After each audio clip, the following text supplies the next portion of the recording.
Everyone, welcome to evergreen study. तो आज की वीडियो के अंदर हम BA programme second semester history की बुक का चैप्टर नंबर 7 करने वाले हैं, चोला एम्पायर। तो इस वीडियो के अंदर हम बेसिकली क्या क्या रीड करेंगे, हम रीड करेंगे कि किस प्रकार से जो चोला एम्पायर है उसका एस्टेब्लिश होता है, किस प्रकार से उनकी टेरिटरी एक्सटेंड होती है, उसके इंपॉर्टेंट रूलर्स के बारे में जानेंगे और उनकी इकोनॉमी कैसी थी, उनके स्टेट कैसा था और किस प्रकार से उनकी कल्चर या एडमिनिस्ट्रेटिव क्या था। ये सब कुछ हम इसी वीडियो के अंदर कवर करने वाले हैं।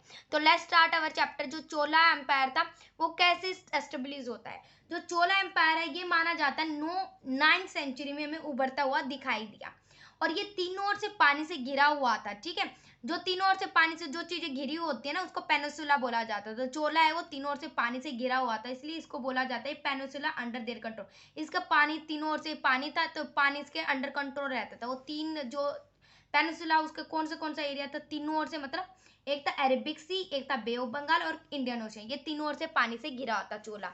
तो ये तीनों ओर से कौन सा था, अरेबिक, बे ऑफ बंगाल और इंडियन ओशन। ठीक है, जो चोलास थे उनकी क्या था, बिल्कुल स्ट्रॉन्ग नेवी थी और स्ट्रॉन्ग नेवी के होते होते उन्होंने श्रीलंका पर कब्जा कर लिया था, मालदीव पे, और जो ट्रेड पर हुई उन्होंने हक कर लिया था। ठीक है, जो भी फॉरेन ट्रेड करना होता था वो चोलास के अंडर से ही होके जाता था।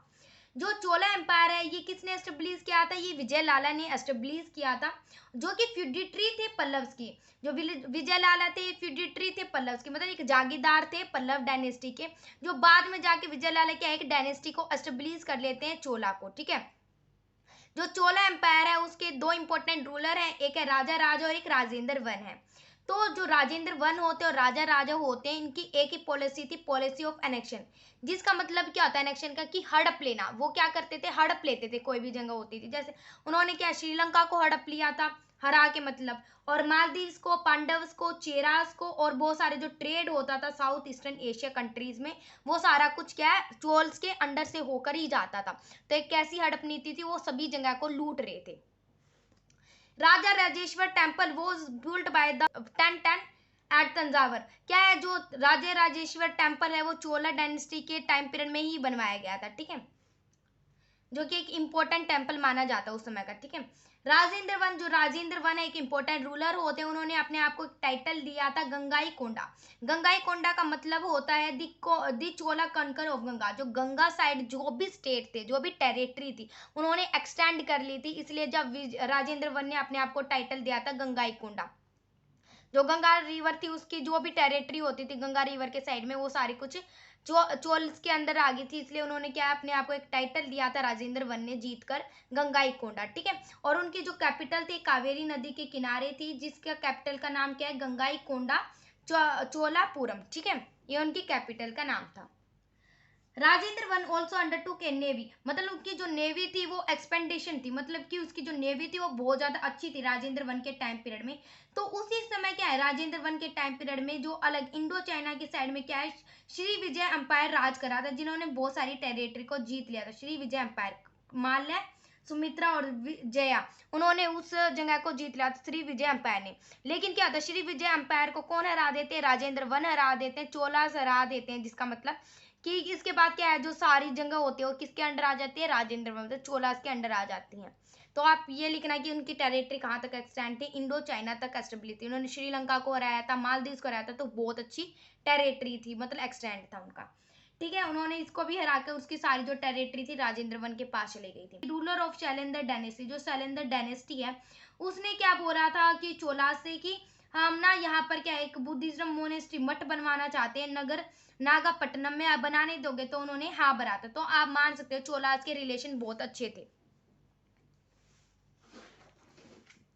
उनकी स्ट्रॉन्ग नेवी थी, जिसके मतलब से क्या होता था, स्ट्रॉन्ग नेवी होती थी तो क्या होता था, जो बे ऑफ बंगाल जो हम बोला जाता था इस समय में, तो उसको बे ऑफ बंगाल नहीं बोला जाता था, उस समय में क्या बोला जाता था, चोला लेक बोला जाता था। दी चोला इंकरेज, जो उनकी जो चोलास थे उनकी बहुत अच्छी गवर्नमेंट थी, सेल्फ गवर्नमेंट थी, क्योंकि उन्होंने खुद बना रखी थी। और उनके एम्बिशन, जो उनकी जो ट्रेड से रिलेटेड चाइना से बहुत अच्छे रिलेशन थे। जो राजेंद्र थर्ड होते हैं ये लास्ट रूलर होते हैं चोला डायनेस्टी के। ठीक है, और ये माना जाता है चाइना के साथ उनके अच्छे रिलेशन है, तो एक टाइम पीरियड में क्या उन्होंने 70 राजदूतों को क्या भेजा था, चाइना भेजा था, जो कि उस समय की जो कीमत थी 81,800 है, लेकिन आज के टाइम पीरियड में वो देखे ना कितना पैसे का उन्होंने सामान भेजा था वहां पर, तो वो 40 लाख का सामान भेजा था।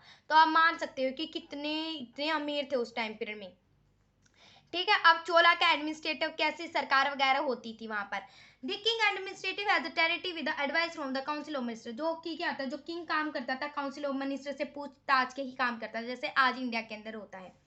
ठीक है, उसकी कैसे होता था, जैसे कि हमारी इंडिया इंडिया क्या होती है, एक इंडिया पूरी एक एम्पायर मान लो, जैसे इंडिया को एक, तो इंडिया क्या है, इंडिया किस में टूटी हुई, एक स्टेट में और टेरिटरी में। तो उसी तरीके से तो वो पूरा जो किंगडम होता था उसको क्या बोला जाता, किंगडम या एम्पायर बोला जाता था, एम्पायर बोला जाता था। जिसपे क्या होता था, इंडिया को बोला हमने, जो कि अलग अलग प्रोविंशन में टूटा होता, मतलब जो हमारे स्टेट होते हैं और टेरिटरी होते हैं उनमें टूटा होता। जो स्टेट होते, जो प्रोविंशन होते थे, उनको क्या बोला जाता था, मंडलालम्स बोला जाता था, मंडलालम बोला जाता था उस समय में। और जो माइनर प्रोविंशन होते थे, मतलब छोटे छोटे, जैसे हमारी टेरिटरी होती है, उसको नाडु बोला जाता, वल्ला नाडु बोला जाता था माइनर प्रोविंशन को। ठीक है, और जो डिस्ट्रिक्ट होती थी उस समय में उनको नाडु बोला जाता था।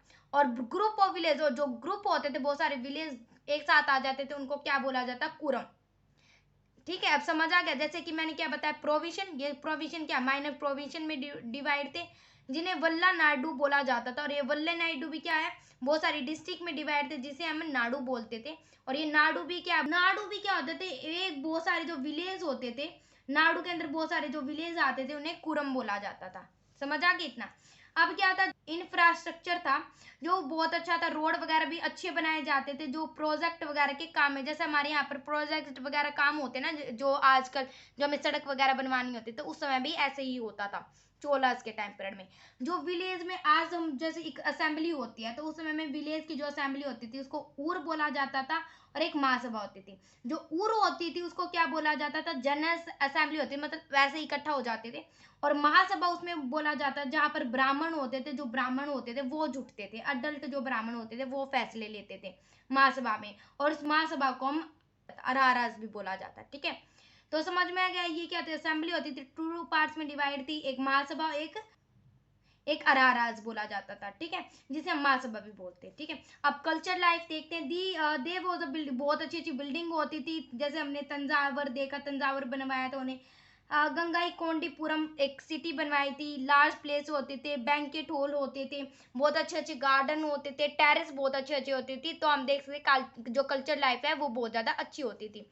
जो द्रविड़ स्टाइल था, मतलब द्रविड़ स्टाइल से आर्किटेक्चर कराए जाते थे, मतलब जो द्रविड़ स्टाइल से ही टेम्पल वगैरह बनवाए जाते थे, जो बहुत ही एलोब्रेटेड होते थे, मतलब कि उनकी छोटी छोटी कार्विंग की जाती थी। और इन्हें माइंड ऐसा कई जगह तो क्या होता था, इतने अच्छे होते थे, इसको मिनी सिटी बोला जाता था, कि जिसमें कि क्या हम पूरी जगह घूम फिर लेते ना, बिल्कुल मन ही नहीं भरता। तो ऐसी थी वो मिनी सिटी।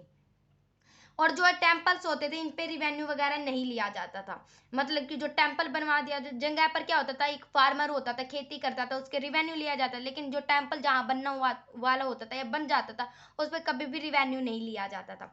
तो वहां पर क्या होता है, द्रविड़ स्टाइल में क्या होती थी, आर्किटेक्चर होता था। जो द्रविड़ स्टाइल है हमें ज्यादातर साउथ इंडिया में मिलते हैं, जो चोलास भी हमें साउथ इंडिया में ही है। ठीक है, कैलाशनाथ टेम्पल, जो कांची में उन्होंने कैलाशनाथ टेम्पल बनवाया था, और बृहदेश्वरी टेम्पल भी बनवाया था तंजावुर में। ठीक है, जो कि एक द्राविड़ स्टाइल का आर्किटेक्चर है। ठीक है, तो आप देख सकते हैं कितने अच्छे अच्छे टेम्पल बनवाए उन्होंने।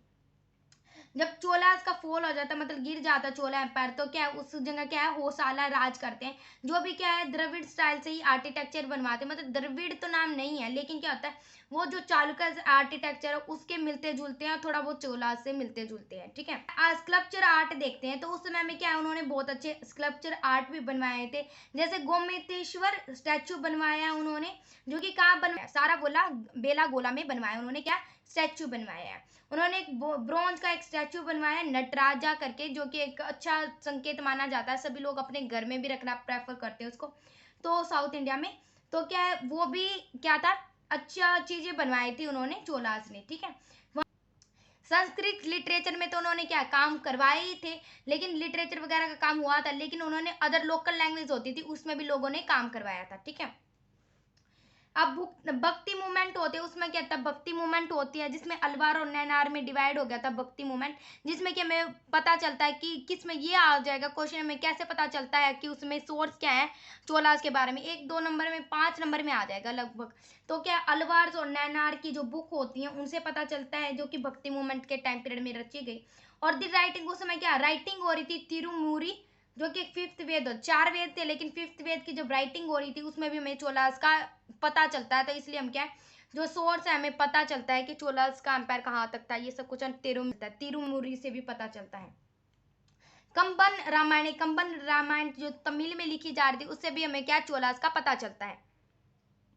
पंपा पोना राणा करके क्या कन्नड़ पोइट्री होते हैं, मतलब एक कवि होते हैं, तीनों पम्मा पोना और रत्ना होते हैं, जिसे हम 3 जेम्स के नाम से जाना जाता है। उनकी बहुत सारी बुक्स वगैरह रिटर्न में भी हमें चोलास एम्पायर का पता चलता है। आपकी बुक में इकोनॉमी का बिल्कुल थोड़ा सा टॉपिक दे रखा, जिसमें कि मैं थोड़ा बहुत आपको बता देती हूँ कि इकोनॉमिक हाई स्टैंडर्ड क्यों होती थी, लोग अच्छी तरीके से रहते थे, लेकिन क्या हाई बर्डन होता था टैक्स का फार्मर्स के ऊपर, जैसे हमने राजपूत का रेट करा था, सेम एज ऐसे सोशल लाइफ में भी सेम एज ऐसा ही होता है, जो कि सती प्रथा नॉर्मल होता हो जाती है। स्वयंवर के बारे में वर्ण सिस्टम में सभी को डिवाइड कर रखा था। तो ये हमें बिल्कुल सिमिलरिटीज दिखाई देती हैं, जो कि हमें दिखाई दे रही हैं राजपूत के टाइम पीरियड में भी, ठीक है। हमें लास्ट में ऐसे ही दिखाई देती है सिमिलरिटी सभी में। तो एक क्विक रीजन करते हैं, जो चोलास एम्पायर देखा हमने 9th सेंचुरी, जो कि पेनिनसुला से घिरा होता, मतलब तीनों ओर से पानी से घिरा हुआ था, अरबिक सी से, बे ऑफ बंगाल और इंडियन ओशियन से। उसके साथ ही उन्होंने उनकी ग्रेट नेवी थी, जिसमें कि उन्होंने श्रीलंका, मालदीव और बहुत सारे फॉरेन ट्रेड पर कब्जा कर रखा था। विजय लाला होते उन्होंने एस्टेब्लिश किया था, जो कि फ्यूडेटरी थे पल्लव्स के। उसके साथ ही उनके इंपॉर्टेंट रूलर होते राजा राजा और राजेंद्र वन होते हैं। उनकी पॉलिसी थी एनेक्शन हड़प नीति, जिसमें कि हड़प नीति से उन्होंने श्रीलंका को, मालदीव, पांडवचेरा को जीता था। और साउथ ईस्टर्न एशिया का जो ट्रेड होता था वो भी इनके अंडर ही होता था। राजा राजेश्वर टेम्पल बनवाया था उन्होंने तंजौर में। और राजेंद्र वन एक इंपॉर्टेंट रूलर होते जिन्होंने गंगाई कोंडा एक टाइटल लिया था, जिसका मतलब होता है दी चोला कनक ऑफ गंगा, गंगा पर राज करने वाले, ठीक है। उनकी जो कैपिटल थी वो गंगाई कोडी चोलापुरम थी। राजेंद्र वन ने क्या श्री विजय एम्पायर को भी हराया था, जिन्होंने माल्य, सुमित्रा और जय पर राज कर रखा था। उसने क्या है, राजेंद्र वन ने इनको हरा दिया था। The ruler of the Sailendra dynasty, जो सेलेलेंड्रा डायनेस्टी थी, उन वो मोनेस्ट्री बनाने के लिए बोल रहे थे, जिसमें कि चोला ने हाँ भरा था। तो आप देख सकते हो कितने अच्छे रिलेशन थे, ठीक है।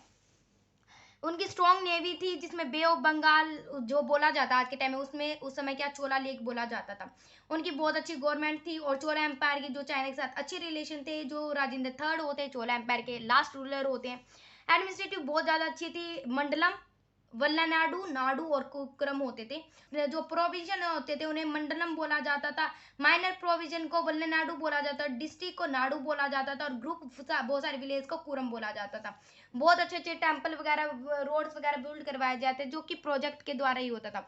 विलेज असेंबली और होती थी, जिसमें कि जो जनरल असेंबली होती थी, लेकिन जो ब्राह्मण वगैरह जुड़ते थे उसे महासभा बोला जाता था, और जिसे कि हम आगराज भी बोला जाता है। तो कल्चर लाइफ भी बहुत अच्छी थी वहाँ पर, बहुत अच्छी अच्छी सिटी, लार्ज पैलेस बनवाए थे, हॉल्स बनवाए, टेरेस वगैरह बनवाए जाते थे। दरवी स्टाइल बहुत ज़्यादा फेमस था चोला डायनेस्टिक में। तो उस समय द्रविड़ स्टाइल से सब कुछ होता था, जिसे कि मिनी सिटी भी बोला जाता था, और वो बहुत ही एलिब्रेटेड होती थी, मतलब बहुत अच्छी कार्विंग वगैरह की जाती थी।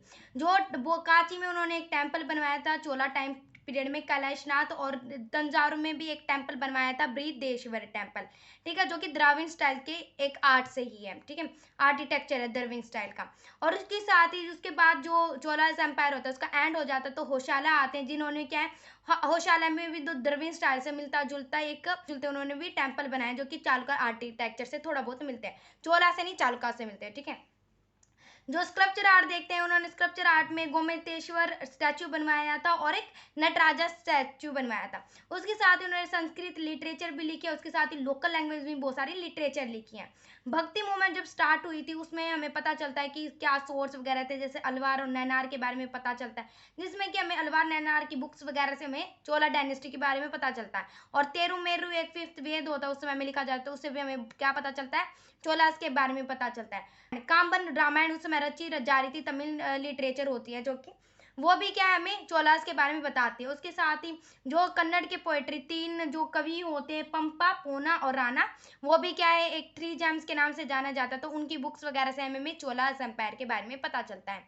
तो ये सब कुछ था, हमने क्विक रीजन भी कर ली। तो ये आपकी वीडियो यहीं तक थी। Thank you for watching. If you like our video then like, share and subscribe my channel.